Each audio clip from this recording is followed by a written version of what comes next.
Well, thanks a lot. We have just a few minutes. I just want to spend a few moments with you talking about the new show, the new series, Gold Rush Winter Fortune. Thanks a lot for joining us.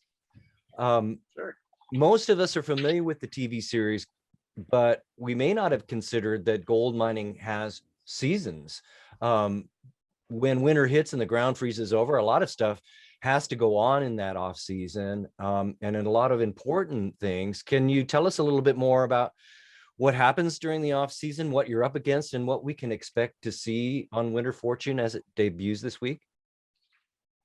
Yeah, sure. So yeah, the off season, gold mining up here in Yukon definitely has an off season. I mean, usually by beginning of October, it's too cold to even be here, and it reaches temperatures of like -60 during the winter. So you want to be pretty much anywhere but here. And while you are here, you got 6 months. 6 months of work, and you're so busy that there's not a whole time for planning. It's just hair straight back, go forward. So the wintertime is really our chance to plan ahead. And there's a certain amount of paperwork and government things that got to be done. Permits got to be pulled, stuff like that. So there's a lot of that. And then there's assembling, making sure we've got the right crew for the next year. Making sure that all the licenses are right on the ground. Making sure that we've got a plan for the spring, because it's like I said, it is such a short season, and this is a production business that if you ever find yourself at a standstill because you didn't plan ahead in the spring, then that's pretty much, you can plan on that being a problem all year. Right, you've got to hit the ground literally running as soon as you can. Now, Yes. there has been a rising gold prices have sparked a lot of competition. You have to find the right ground to mine. What's that process like? How do you know where the gold is? That is a huge thing. And I went out on my own. This is my 4th year on my own.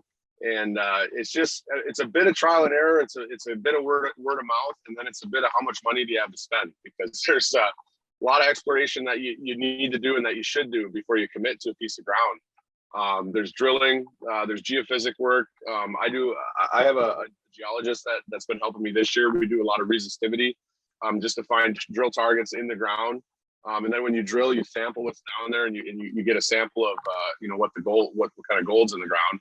And then you kind of plan your cuts around that. And there's a lot involved there too, where it's the ratio of, overburden, we call it, junk dirt on top, to what's going to be on the bottom. Is it going to pay off?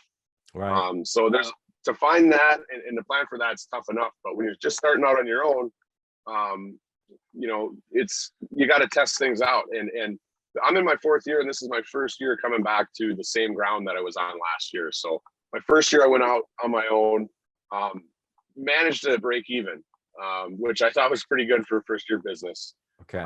But it wasn't the right ground. So we moved and we tried again. And the next year, I almost lost everything. I almost couldn't come back. I lost just about everything I had. And so that was not the right ground. And we tested some new ground at the end of that year as a last ditch effort. Found that it was good, committed to it for the next year, came back with almost nothing.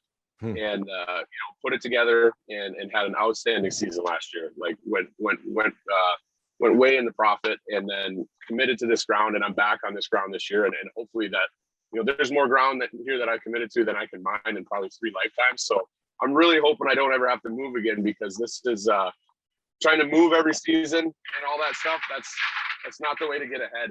Right. So you're hoping back-to-back seasons where you're in the profit, right? And not wandering around. Yes. It sounds like a bit of an educated gamble in a way. I mean, you're educated as much as you can be about where you're going to mine, but you never really know. And so what's that like running a business where it's always a bit of a gamble every year? Yeah, you gotta be ready to lose it. You gotta be ready to lose it all, because the payoff is, can be huge. I mean, there's the best work, the best, exploration and everything that you can put into it is just a snapshot of what's there. And you can put the trust into it, but a lot of it's got to go on instincts too. And I've been up here doing this now for 10 years, because I was running a different crew before I went out on my own. So you kind of get to learn, but it's a scary thing. I'm not going to lie. Yeah. Because, you know, the best drill results, they don't tell you what's under there. Gold mining, it seems like one of the toughest and most dangerous professions. It's risky from a business side.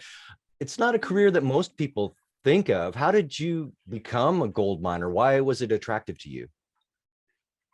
If I'm being honest, I was a full-time musician for my entire 20s. I played music all over the world. I recorded in Nashville, and I saw the world, and I ended up playing a show in Alaska, and I'd never been to Alaska.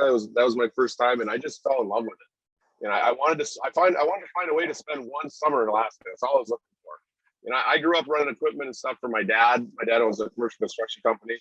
And so I put my name out there just to try and spend a summer in Alaska. So I knew the only way I could do it was if I was working. And I landed a job on a gold mine, and it ended up being on this show Gold Rush, and kind of the rest is history. I mean, when I do Right. something, So I what's throw it? everything I have into it. So I started at the bottom 10 years ago. And yeah. So it's been Go ahead. 10 years. What's one business skill that you've learned along the way, perhaps that you wish you'd known before, and how can we use it too? So when I started my own business, I didn't know anything, if I'm being honest. And I wish that I had reached out for help, because I didn't pay attention to anything.